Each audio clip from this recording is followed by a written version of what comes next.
Hello everyone. Very good morning to all of you. आज के video में 7 दिसंबर 2024 के करंट अफेयर कवर करेंगे। करंट अफेयर की पीडीएफ आप मेरे टेलीग्राम ग्रुप से डाउनलोड कर सकते हैं। टेलीग्राम का ऑफिशियल लिंक वीडियो के डिस्क्रिप्शन में दिया हुआ है। सबसे पहले बात कर लेते हैं कल के क्वेश्चन की। कल मैंने आपसे थोड़ा सा टेढ़ा क्वेश्चन पूछा था। मुझे पता था कि ज्यादातर लोग आंसर नहीं कर पाएंगे और वैसा ही हुआ। खैर कोई बात नहीं, जिन्होंने आंसर किया है वो तो अप्रिशिएबल ही है। जिनको नहीं पता है आंसर, उन्हें मैं बताता हूं कि हाँ, इसके बारे में क्या फेमस है और क्यों ये क्वेश्चन इंपॉर्टेंट है। जो महान गीजा के पिरामिड हैं, ये कौन से साम्राज्य से संबंधित है, ये मैंने आपसे पूछा था। तो इसका सही आंसर है एक, खुफू साम्राज्य हुआ करता था। आज की डेट में जो इजिप्ट है, इजिप्ट की जमीन पर खुफू साम्राज्य हुआ करता था। इस साम्राज्य के जो रॉयल किंग्स हुआ करते थे, उनकी समाधि बनाई गई है इस पिरामिड के अंदर। अब ये जो पिरामिड है, ये दरअसल ऐसा अंदाजा लगाया जाता है कि ये 2600 बिफोर क्राइस्ट से लेकर 2400 बिफोर क्राइस्ट के बीच में करीब बनाए गए होंगे। दूसरी बात ये कि 1979 में इसको यूनेस्को के द्वारा वर्ल्ड हेरिटेज लिस्ट में भी शामिल किया गया है। और ये दुनिया के 7 अजूबों में से एक अजूबा भी है, मतलब इसे 7 वंडर्स में भी शामिल किया गया है। एक और इंपॉर्टेंट बात, अब सवाल ये है कि इसको गीजा का नाम क्यों दिया गया है। तो दरअसल जब ये बनाया गया था, या फिर इजिप्ट में जब ये पिरामिड बनाए जा रहे थे, जहां पर जो रॉयल लोग हुआ करते थे, उनका समाधि स्थल बनाए जाते थे, उस टाइम पर इसका नाम गीजा नहीं था। आगे चलकर 542 ईस्वी में जब इस्लाम धर्म फैलने लगा, तो मुस्लिम्स ने इस पर्टिकुलर जगह को एक शहर के रूप में कन्वर्ट कर दिया और इस शहर का नाम रखा गीजा। अब गीजा का मतलब क्या होता है? गीजा का मतलब हुब्रू में, या आप बोल सकते हो अरबी में, एक ऐसा पत्थर होता है जिसे तराशा गया है या बड़ा फाइनली काटा गया है, तो उसे बोलते हैं गीजा। तो आप देख ही सकते हो, ये वो जगह है जहां पर ऐसे कई सारे पिरामिड्स हैं और जो कि पत्थरों को तराश कर और काट कर बनाए गए हैं। इसी वजह से मुस्लिम्स के द्वारा इसका नाम गीजा सिटी रख दिया गया। आज की डेट में ये इजिप्ट के गीजा शहर में स्थित पिरामिड है। इसी वजह से इनको ग्रेट पिरामिड ऑफ गीजा के नाम से जाना जाता है। एक और इंपॉर्टेंट बात, सवाल ये भी पूछा जाता है कि जो गीजा के, इनके बराबर में नील नदी बहती है, जो कि दुनिया की सबसे लंबी नदी है। उम्मीद करता हूं आप सभी को क्लियर हो गया होगा ये क्वेश्चन। अब शुरू करते हैं आज के करंट अफेयर। हाल ही में भारत सरकार का एक कौन सा मंत्रालय है जिसने पोस्ट ऑफिस डिपार्टमेंट के साथ पोस्ट ऑफिस पासपोर्ट सेवा केंद्र सर्विसेज को आगे बढ़ाने के लिए जो एमओयू है, इसको रिन्यू कर दिया है? तो ये है मिनिस्ट्री ऑफ एक्सटर्नल अफेयर्स। आपको मैं बता दूं कि जब आपको पासपोर्ट बनवाना होता है, तो उसके लिए पोस्ट ऑफिस के भी द्वारा सेवा केंद्र चलाए जाते हैं। आप डायरेक्टली जाकर एम्बेसी में तो पासपोर्ट के लिए कर ही सकते हैं, एम्बेसी के जो सेंटर होते हैं वहां पर तो अप्लाई कर ही सकते हैं। इसके अलावा एम्बेसी से टाई अप कुछ प्राइवेट सेक्टर ऑर्गेनाइजेशंस भी हैं, उनके थ्रू भी आप अप्लाई कर सकते हैं पासपोर्ट के लिए, और पोस्ट ऑफिस के थ्रू भी कर सकते हैं। तो ये जो पैक्ट था, ये पिछले 5 सालों से चल रहा था। अगले 5 साल के लिए इसको फिर से रिन्यू कर दिया गया है। और पोस्ट ऑफिस का जो पासपोर्ट सेवा केंद्र है, इनके द्वारा अभी तक पूरे भारत में करीब 1.5 करोड़ लोगों से ज्यादा के पासपोर्ट बनाए जा चुके हैं। और इस टाइम पर पोस्ट ऑफिस के द्वारा इस तरीके के सेवा केंद्र पूरे देश भर में 442 सेंटर्स चलाए जा रहे हैं। भारत के डाक विभाग की स्थापना सन 1854 में करी गई थी। इसका हेडक्वार्टर है नई दिल्ली। भारत सरकार ने एशियन डेवलपमेंट बैंक के साथ $50 मिलियन का लोन पैक्ट साइन किया है। और इसकी मदद से कौन से राज्य में वाटर हार्वेस्टिंग प्रोजेक्ट स्थापित किए जाएंगे? तो ये राज्य है मेघालय। मेघालय के अंदर वाटर मैनेजमेंट को लेकर $50 मिलियन का लोन एशियन डेवलपमेंट बैंक के द्वारा भारत सरकार को दिया जाएगा। सरकार ये पैसा मेघालय के अंदर लगाएगी और मेघालय के अंदर जो वाटर मैनेजमेंट सर्विसेज हैं, उनको बेहतर किया जाएगा। इसके अंतर्गत पूरे मेघालय के अंदर 3000 हेक्टेयर जमीन में पानी के तालाब बनाए जाएंगे। और ये जो तालाब होंगे वो वहां पर किसानों की सिंचाई के काम में आएंगे। दूसरी बात एक और, मेघालय के अंदर जितने भी 12 डिस्ट्रिक्ट हैं, उन सभी में टोटल अगर मिला दें तो 532 छोटे छोटे वाटर स्टोरेज सिस्टम बनाए जाएंगे, जहां पर पानी को स्टोर किया जाएगा। और ऐसी परिस्थितियां जब पानी नहीं होता है, तो उस टाइम पर हम उससे आसानी से निपट पाएंगे। तो ultimately drain water harvesting system जो है, वो पूरे तरीके से पूरे मेघालय में अप्लाई किया जाएगा $50 मिलियन लोन की मदद से। एशियन डेवलपमेंट बैंक, जिसकी स्थापना सन 1966 में करी गई थी, इसका हेडक्वार्टर है फिलीपींस की कैपिटल मनीला। और इसके प्रेसिडेंट हैं इस टाइम पे मसात्सुगु असाकावा। और एक और इम्पोर्टेंट बात, इसके नए प्रेसिडेंट के रूप में भी अपॉइंट किए जा चुके हैं। ये कौन है? इनका नाम है मसातो मसातो कांडा। क्या नाम है? मसातो कांडा। एक सप्ताह पहले ही मैंने इनके बारे में आपको बताया था। और ये आने वाले 24 फरवरी 2025 से अपना पदभार संभाल लेंगे। क्या आप जानते हैं मेघालय में इस टाइम पे सरकार किसकी है? मेघालय में मुख्यमंत्री हैं कॉनरेड संगमा। और मेघालय में गवर्नर हैं CH Vijay Shankar. International volunteer day कौन से दिन मनाया जाता है? अंतर्राष्ट्रीय स्वयं सेवक दिवस। यह हर साल 5 दिसंबर को मनाया जाता है। और इस बार की थीम आप ध्यान रखें, 2024 की इसकी थीम है डाइवर्स वॉलेंटियर्स स्ट्रॉन्गर कम्युनिटीज।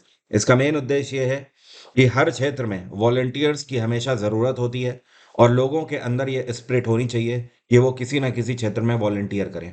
अब देखिए, दो तरीके के काम करने के तरीके होते हैं। एक तो होता है एम्प्लॉयमेंट और दूसरा होता है वॉलेंटियर।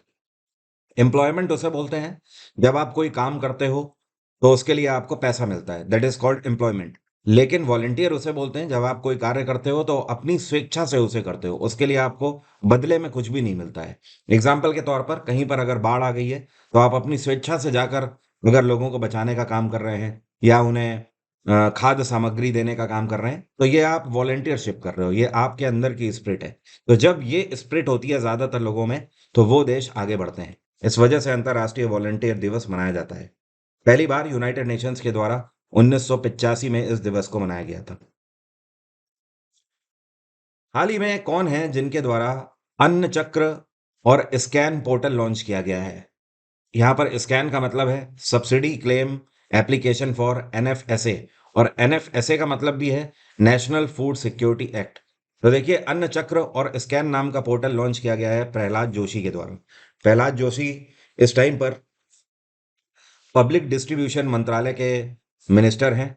और ये जो अन्न चक्र पोर्टल लॉन्च किया गया है, इसका मेन उद्देश्य ये है कि पूरे भारत भर में भारत सरकार के द्वारा एक ऐसा वर्ग जिसको सब्सिडी में बहुत सारी चीज़ें दी जाती हैं। एग्जाम्पल के तौर पर आपको पता ही है, हर महीने पूरे भारत भर में करोड़ों लोगों को भारत सरकार के द्वारा राशन दिया जाता है। ये जो राशन है, ये बहुत लो रेट पर दिया जाता है। एग्जाम्पल के तौर पर 5 रुपए किलो चावल दिया जाता है, 2 या 3 रुपए किलो में आटा दिया जाता है। तो ये सारी चीज़ें क्या है? सब्सिडाइज्ड हैं।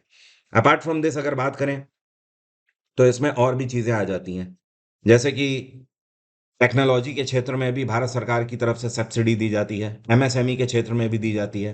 तो यहाँ पर क्या है कि जो स्कैन पोर्टल है, स्कैन पोर्टल बेसिकली अन्न चक्र मतलब केवल फूड सप्लाई में जो भी सब्सिडी दी जा रही है सरकार के द्वारा, उसको रिप्रेजेंट करेगा। ये एक ऐसा पोर्टल है जिसके अंतर्गत पूरे भारत में आप ये पता लगा सकते हैं कि किस राज्य के अंदर सरकार के द्वारा कितना राशन दिया जा रहा है, किस वर्ग को राशन दिया जा रहा है, हर महीने कितना राशन दिया गया। ये सारी चीजें आप ट्रैक कर सकते हैं इस एक पोर्टल के अंतर्गत। और एक नाम है पॉलिटिक्स क्षेत्र में प्रहलाद पटेल। ठीक है, प्रहलाद जोशी तो यूनियन मिनिस्टर है। प्रहलाद पटेल कौन है आपको पता है? प्रहलाद पटेल इस टाइम पे रूरल डेवलपमेंट मिनिस्टर हैं मध्य प्रदेश के। 2024 का mains junior Asia cup title कौन सा देश ने जीत लिया है? तो इसको रिकॉर्ड टाइम एक बार फिर से भारत ने जीत लिया है। भारत ने मेंस जूनियर एशिया कप 5वीं बार जीता है। और इस बार जो इसका संस्करण था वो 11वां संस्करण था। तो आप ऐसे ही अंदाजा लगा लीजिए, आज तक ये टाइटल 11 बार कंडक्ट किया गया है और 11 में से 5 बार तो अकेले भारत ने ही जीता है। फाइनल में इस बार भारत ने पाकिस्तान को हराया है 5-3 से। इस बार जो इसका वेन्यू था ये ओमान था। ओमान की कैपिटल मस्कट में इसको आयोजित किया गया। इस टाइटल की शुरुआत 26 नवंबर को हो गई थी, 26 नवंबर, जिस दिन संविधान दिवस के रूप में मनाया जाता है। और 4 दिसंबर को अभी हाल ही में परसों के दिन इसका समापन हुआ है। टोटल इसमें 10 टीमें खेलती हैं। तो भारत रहा इस बार विनर, रनर अप रहा है पाकिस्तान और तीसरे नंबर पे रहा है जापान। इस बार के टाइटल में या टूर्नामेंट में आप बोल सकते हो सबसे ज्यादा गोल किसने मारे? तो इनका नाम है सूफियान खान। यहां पर मैं लिख देता हूं, सूफियान खान पाकिस्तान के खिलाड़ी हैं। इन्होंने टोटल 12 गोल मारे हैं। और बेस्ट प्लेयर का टाइटल मिला है हराईजीत सिंह हुंडाल को, जो कि भारतीय खिलाड़ी हैं। हाल ही में रिजर्व बैंक ऑफ इंडिया की तरफ से यूपीआई लाइट का जो वॉलेट है, इसकी टोटल लिमिट कितनी बढ़ा दी गई है? तो अभी तक यूपीआई लाइट में जो लिमिट थी वो 2000 की लिमिट थी, अब इसको बढ़ाकर 5000 कर दिया गया है। तो D is the right answer. अब देखिए यूपीआई लाइट, आपको नाम से ही समझ आ रहा है, ये कुछ टाइम पहले आरबीआई के द्वारा ऐसा वॉलेट लॉन्च किया गया था जिसको आप मिनी पॉकेट के रूप में लेकर चल सकते हो अपने साथ। यूपीआई और यूपीआई लाइट में एक सबसे बड़ा अंतर यह है कि यूपीआई लाइट की खास बात यह है कि इसमें आपको पिन नहीं डालना है। जैसे कि मान लीजिए आप किसी भी दुकान में पेमेंट कर रहे हो तो केवल आप स्कैन कर लीजिए, उसके बाद आपको पिन डालने की जरूरत नहीं है। सीधे आप अमाउंट भरिए और एंटर कर दीजिए, पैसा ट्रांसफर हो जाएगा। तो इसीलिए इसका नाम यूपीआई लाइट है। अब इसका फायदा क्या है, देखिए है क्या कि बहुत सारे ऐसे क्षेत्र हैं दूर दराज के जहां पर नेटवर्क का इशू रहता है। एग्जाम्पल के तौर पर नागालैंड की जो पहाड़ियां हैं, या अरुणाचल प्रदेश के दूर दराज के क्षेत्र हैं, या फिर अगर हम बात करें अंडमान निकोबार हो गया, वहां पर भी कई बार नेटवर्क की समस्या आ जाती है। तो इस तरीके के जो क्षेत्र हैं, इन क्षेत्रों में यूपीआई लाइट काफी सक्सेसफुल रहा है। और इसमें जो एक ट्रांजैक्शन की लिमिट थी अभी तक, वो मैक्सिमम 500 रुपए का आप एक बार में ट्रांजैक्शन कर सकते थे। इसको भी बढ़ाकर डबल कर दिया गया है। अब आप 1000 रुपए का ट्रांजैक्शन मैक्सिमम एक बार में कर सकते हैं, और अपने वॉलेट में टोटल 5000 रुपए तक आप रख सकते हैं। रिजर्व बैंक ऑफ इंडिया की स्थापना 1935 में करी गई थी। आरबीआई का राष्ट्रीयकरण 1949 में हुआ था। इस टाइम पर आरबीआई के गवर्नर हैं शक्तिकांत दास। ये 25वें गवर्नर हैं रिजर्व बैंक ऑफ इंडिया के। आरबीआई के पहले भारतीय गवर्नर कौन थे? देखिए दो तरीके के क्वेश्चन पूछे जाते हैं। एक तो ये कि पहले गवर्नर कौन थे आरबीआई के, तो इनका नाम है सर ऑसबोर्न स्मिथ। ये ऑस्ट्रेलिया के इकोनॉमिस्ट थे, ऑस्ट्रेलिया से बिलोंग करते थे। ये भारत के आरबीआई में पहले गवर्नर थे। अब अगर बात करी जाए पहले भारतीय गवर्नर कौन थे रिजर्व बैंक ऑफ इंडिया के, तो इनका नाम है सी डी देशमुख। तो आप दोनों का नाम ध्यान रखें। आरबीआई का हेडक्वार्टर है मुंबई।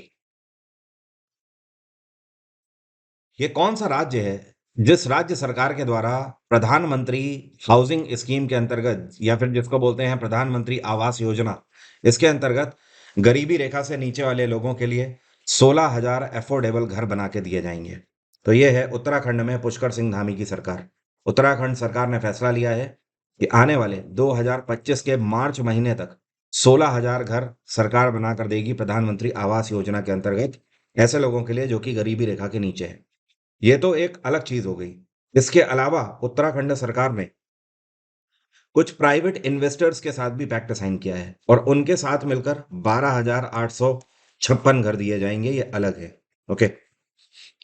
और उत्तराखंड में एक और बात आप ध्यान रखें कि टोटल ये जो घर हैं इनकी कॉस्ट 6 लाख रुपए आंकी गई है सरकार के द्वारा। तो 6 लाख में से 3.5 लाख जो है ये केंद्र सरकार और राज्य सरकार मिलकर देंगे, और बाकी का जो 2.5 लाख है ये उन लोगों को देना होगा जिनको घर चाहिए होंगे। तो आप केवल 2.5 लाख में घर ये ले सकते हैं, और इसके लिए भी आपको लो रेट ऑफ इंटरेस्ट पे लोन फैसिलिटी प्रोवाइड करी जाएगी। तो अब ऐसे लोग जो कि गरीबी रेखा के नीचे हैं, वो 2.5 लाख रुपए में प्रधानमंत्री आवास योजना के अंतर्गत उत्तराखंड में अपना घर हासिल कर पाएंगे मार्च 2025 तक। उत्तराखंड में गवर्नर हैं गुरमीत सिंह।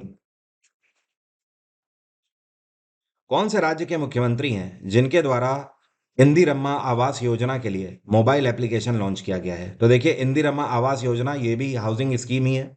इसके अंतर्गत भी गरीबी रेखा के नीचे लोगों को घर की फैसिलिटी दी जाती है। बस अंतर यह है कि देखिए यहाँ पर सरकार अलग है। तो बेसिकली बात हो रही है तेलंगाना की, और तेलंगाना में कांग्रेस की सरकार है। यहाँ के मुख्यमंत्री हैं ए रेवांत रेड्डी। कुछ टाइम पहले ही यहाँ पर स्टेट असेंबली इलेक्शन हुए जहाँ पे कांग्रेस की गवर्नमेंट आई है। तो कांग्रेस सरकार है तो जाहिर सी बात है ये प्रधानमंत्री आवास योजना जो कि बीजेपी की स्कीम है उस नाम से तो इसको अप्लाई करेंगे नहीं। तो इन्होंने इसका नाम अलग कर दिया है, काम वही है। ठीक है, इंदिरम्मा आवास योजना। इस योजना के अंतर्गत पूरे तेलंगाना के अंदर साढ़े जो कि गरीबी रेखा के नीचे हैं उनको हाउसिंग फैसिलिटी दी जाएगी। और ये एक बार में नहीं दिया जाएगा, ध्यान रखें। अगले कई सालों तक ये निर्माण कार्य होगा। प्रत्येक वर्ष में 3,500 घर अलॉट किए जाएंगे, और इसका जो पूरा खर्चा है वो राज्य सरकार ही वहन करेगी। तेलंगाना के गवर्नर हैं जिष्णु देव वर्मा। क्या नाम है? जिष्णु देव वर्मा। इनका नाम आप ध्यान रखें क्योंकि कुछ ही टाइम पहले इनका अपॉइंटमेंट हुआ है। हाल ही में भारतीय नौसेना के लिए अमेरिकी सरकार के द्वारा इंडियन नेवी चॉपर्स के लिए कितनी धनराशि की डील को मंजूरी दे दी गई है?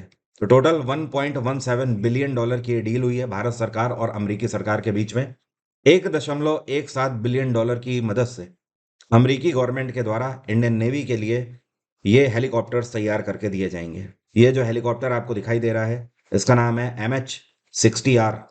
ठीक है। इस हेलीकॉप्टर की खास बात यह है कि ये एयर टू सरफेस में भी मार कर सकता है। इतना ही नहीं, ये एंटी सबमरीन्स मिसाइल को भी ट्रिगर कर सकता है। इसीलिए इसका काम नेवी में है और नेवी में ही इन चॉपर्स को इंड्यूस किया जाएगा। एक और खास बात है, ये अपने साथ MK-54 टारपीडोज को भी ट्रिगर कर सकता है। ये टारपीडोज बहुत ही आसानी से किसी भी सबमरीन को ध्वस्त कर सकती है। इससे पहले इस तरीके के MH-60R भारत में 6 आ चुके हैं और अब आने वाले टाइम पर 18 और आएंगे, जो कि भारतीय नौसेना में शामिल किए जाएंगे। इंडियन नेवी डे अभी हाल ही में 4 दिसंबर को मनाया गया है, 2 दिन पहले ही। और भारतीय नौसेना के एडमिरल हैं इस टाइम पे DK त्रिपाठी। पूरा नाम है दिनेश कुमार त्रिपाठी। स्लोवेनिया देश पता है आपको कहाँ पर है? ये यूरोपियन कंट्री है। तो स्लोवेनिया में भारत की तरफ से अगले राजदूत के रूप में किसको नियुक्त किया गया है? जो आपको पिक्चर में दिखाई दे रहे हैं, इनका नाम है अमित नारंग। सीनियर IFS अधिकारी हैं, साल 2001 बैच के। इससे पहले ये इस टाइम पर ओमान के एम्बेसडर के रूप में कार्यरत है। अब इनका ट्रांसफर हो गया स्लोवेनिया, तो बहुत ही जल्द ये स्लोवेनिया की कमान संभालेंगे। मैप में मैं आपको दिखा देता हूँ स्लोवेनिया कहाँ पर पड़ता है। सबसे पहले देखिए हमारे भारत को, क्योंकि मैप देखने का सबसे बढ़िया तरीका मैं समझता हूँ यही है, अपने देश से शुरू किया जाए। जब आप भारत से लेफ्ट में आते हो तो ये आपको मिडिल ईस्ट दिखाई पड़ने लगता है यहाँ पर, और इधर आ गए लेफ्ट में तो ये आपको अफ्रीकन रीजन दिखाई दे रहा है। बट इसी से आपको ऊपर जाना है, तो ये जितना भी आपको हिस्सा दिखाई दे रहा है दैट इज यूरोप। और यूरोप में जहां पर मैं आउटलाइन कर रहा हूँ, ये जो देश है यही है स्लोवेनिया। आप यहाँ पर क्लियरली देख सकते हो, स्लोवेनिया इटली के साथ अपनी बॉर्डर शेयर करता है, ऑस्ट्रिया के साथ भी बॉर्डर शेयर करता है, और ये जो देश है ना, इसका नाम पता है क्या है? हंगरी। हंगरी के साथ भी ये अपना बॉर्डर शेयर करता है। स्लोवेनिया की कैपिटल आपको पता है क्या है? इसे बोलते हैं जुबली जना, लेकिन लिखते कैसे हैं? एल से इसको लिखते हैं, JUBLJANA। नाम इसको कैसा पढ़ते हैं? जुबली जना, ठीक है। बट एल से ये चालू होता है, एल इसमें साइलेंट रहता है। यहाँ की करेंसी है यूरो। इस टाइम पर प्रधानमंत्री है यहाँ पर रॉबर्ट गोलोब। क्या नाम है? Robert Globe. ये कौन है जिनके द्वारा इंडियन साइन लैंग्वेजेस के लिए प्रधानमंत्री ई विद्या DTH चैनल लॉन्च किया जाएगा? तो ये भारत के एजुकेशन मिनिस्टर हैं, धर्मेंद्र प्रधान। इनके द्वारा PM ई विद्या DTH चैनल लॉन्च किया जाएगा। इस चैनल का मेन उद्देश्य ये है कि पूरे भारत भर में ऐसे लोग जो कि हियरिंग इम्पेयर्ड है, मतलब जो कि सुन नहीं पाते हैं, तो उनके लिए साइन लैंग्वेजेस सिखाई जाएंगी इस पर्टिकुलर चैनल पर। और ये चैनल होगा चैनल नंबर 31। तो पूरे भारत भर में इस तरीके के इस चैनल में शो दिखाए जाएंगे, क्लासेस लॉन्च करी जाएंगी, जिससे कि आसानी से घर बैठे साइन लैंग्वेजेस सीख पाएंगे। साइन लैंग्वेजेस हाथों और उंगलियों की भाषा से ऐसी एक ट्रिक है, या आप बोल सकते हो ऐसी लैंग्वेज है, जो कि एक बात को दूसरे तक पहुंचाने में मदद करती है या फिर ब्रिज का काम करती है। तो ऐसे लोग जो कि सुन नहीं सकते हैं, वो साइन लैंग्वेजेस के थ्रू ही आपस में बातचीत कर सकते हैं। ये जो चैनल है, या जिसको ई विद्या DTH चैनल के नाम से जाना जाता है, इसके अंतर्गत कई सारे टॉपिक्स भी कवर किए जाएंगे। करियर की गाइडेंस भी दी जाएगी, मेंटल हेल्थ, कम्युनिकेशन स्किल्स हो गई, ये सारी चीज़ों पर जोर दिया जाएगा। स्पेशली जो एक्सपर्ट एडुकेटर्स हैं इसके लिए वो एलोकेट किए गए हैं, जिनको काफ़ी लंबा एक्सपीरियंस है इंडियन साइन लैंग्वेजेस में। आगे बढ़ने से पहले आप ध्यान रखें, इस टाइम पर विंटर स्पेशल ऑफर चल रहा है। SAFE50 अगर आप डिस्काउंट कोड लगाते हैं तो फ्लैट 50% का ऑफ मिल जाएगा मेरे किसी भी बैच में। मेरा जो GS GK का फाउंडेशन बैच है वो हर एक एग्जाम के लिए रेलेवेंट है। पिछले कई वर्षों में हजारों सिलेक्शन इसकी मदद से हो चुके हैं। GS हर कोई पढ़ रहा है और पढ़ा भी रहा है, उसके बाद भी नंबर क्यों नहीं आ रहे हैं ये आपको पता होना चाहिए। क्योंकि GS में क्या पढ़ना है उससे कहीं ज्यादा इंपॉर्टेंट है ये जानना कि आपको क्या छोड़ना है। क्योंकि GS is like an ocean,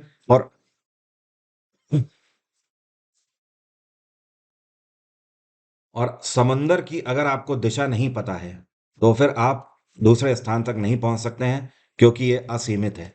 इसलिए GS एक ऐसा सब्जेक्ट है जहां पर आपको पता होना चाहिए कि किस तरीके से इसे आपको कवर करना है।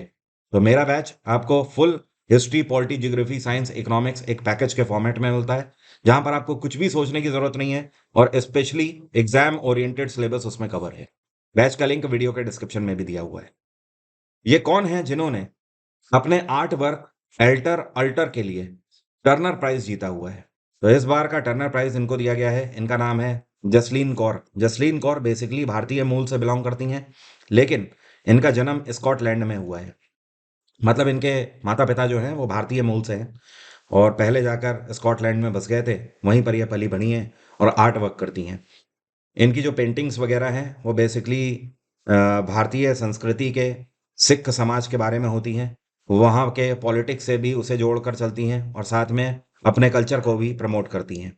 तो कल्चर एंड सिखिज्म और साथ में पॉलिटिकल बैकग्राउंड, इन सारी चीज़ों का एक अनोखा कॉम्बिनेशन इनकी पेंटिंग में रहता है। और इसके साथ जो इनको प्राइज मनी दी गई है, ये 25,000 पाउंड दिए गए हैं इनको। 25,000 पाउंड का मतलब होता है 27 लाख रुपए करीब भारतीय करेंसी में हो जाता है। और आपको पता है जो टर्नर प्राइज है ये किसके नाम पर रखा गया है? एक व्यक्ति हुआ करते थे जिनका नाम था JM W टर्नर और ये काफी बड़े पेंटर थे। इनके नाम पर इस पुरस्कार का नाम रखा गया है और सन 1984 में इसको लॉन्च किया गया था। इस बार इसका 40वां संस्करण पुरस्कार का लॉन्च किया गया है। एग्जाम इंजन पर आप NTPC का स्पेशल बैच भी अवेल कर सकते हैं। ये है NTPC का स्पेशल बैच। सेफ 50 लगाकर जितनी भी फीस आपको दिख रही है जस्ट आधी हो जाएगी इस समय पर। तो आप इस डिस्काउंट का फायदा ले सकते हैं। बिल्कुल भी मत छोड़िए इस मौके का, क्योंकि ये बिल्कुल सही समय है आपकी तैयारी का। 2025 में वैकेंसीज बहुत हैं, हर जगह ग्रीन सिग्नल देखने को मिल रहा है, बशर्ते आपकी तैयारी होनी चाहिए। Apart from this only history, only polity, only geography, इस तरीके के बैचेस भी आप अवेल कर सकते हैं। रेलवे बुक का लिंक भी वीडियो के डिस्क्रिप्शन में है। NTPC एग्जाम के लिए जा रहे हैं तो इस किताब को आप जरूर ऑर्डर कर लें। Amazon का लिंक है वीडियो के डिस्क्रिप्शन से, वहां से आप इस किताब को आज ही अपने घर मंगा सकते हैं। अब मेरा आज का सवाल है आपसे, ये कौन से देश की हॉकी टीम है जिसका निक नेम है कुका बुरास? जरा कमेंट बॉक्स में लिखकर बताइए। तो आज की बात यहीं तक रहेगी। Thank you so much, have a nice day, take care, bye bye, आपका दिन मंगलमय हो। किसी भी गवर्नमेंट एग्जाम को क्लियर करने के लिए कोई भी स्टूडेंट ऑन एन एवरेज 1000 से 1500 क्वेश्चन कवर करके जाता है, लेकिन वो सारे स्टूडेंट सिर्फ एवरेज ही रह जाते हैं, क्योंकि जो एग्जाम निकालने वाले स्टूडेंट हैं उनको एक तरीके से सिस्टमैटिक फॉर्मेट में सारे क्वेश्चन कवर करने होते हैं। जैसे कि कम से कम पिछले 3 से 5 सालों के PYQs आपको कवर करने होंगे। साथ में आपको ये पता होना चाहिए कि किस टॉपिक से कितने क्वेश्चन पिछले कितने सालों में और कौन से एग्जाम में पूछे गए हैं। ये किताब मैंने लॉन्च करी हुई है अपनी 2 साल की मेहनत के बाद। इस किताब में आप देख सकते हो 8900 से ज्यादा प्रीवियस ईयर क्वेश्चन मैंने कवर किए हुए हैं। साथ में आप ये भी देखिए कि मैंने यहां पर ये भी आपको बताया है इस किताब में कि किस टॉपिक से किस डेट में SSC के किस एग्जाम में कौन कौन सा क्वेश्चन पूछा गया है, और वो हर एक क्वेश्चन सॉल्यूशन के साथ दिया गया है। करीब 9000 क्वेश्चन की वजह से इस किताब का आप वेट भी देख पा रहे हो, काफी ज्यादा है। लेकिन हाँ, आज की डेट में कंपटीशन इतना बढ़ चुका है कि अगर आपको कोई भी वनडे एग्जाम निकालना है तो आपको पिछले 5 से 10 सालों के PYQs कवर करके जाने होंगे। मेरा आपसे वादा ही नहीं, दावा भी है, अगर आप मेरी इस किताब को लेकर कवर कर लेते हो इसके MCQs, तो GS में आप जाके कोई भी एग्जाम दीजिए, आप हर एक एग्जाम को क्वालिफाई करेंगे और वो भी अच्छे मार्क्स से करेंगे। किताब का लिंक वीडियो के डिस्क्रिप्शन में दिया हुआ है। डायरेक्ट Amazon पे जाके आप पहले इस किताब का रिव्यू भी देख सकते हैं और साथ में इस किताब के सैंपल पेजेस भी आप देख सकते हैं कि किस तरीके से इस किताब को अरेंज किया हुआ। तो आज ही इस किताब को Amazon से ऑर्डर करें और अपनी तैयारी पूरी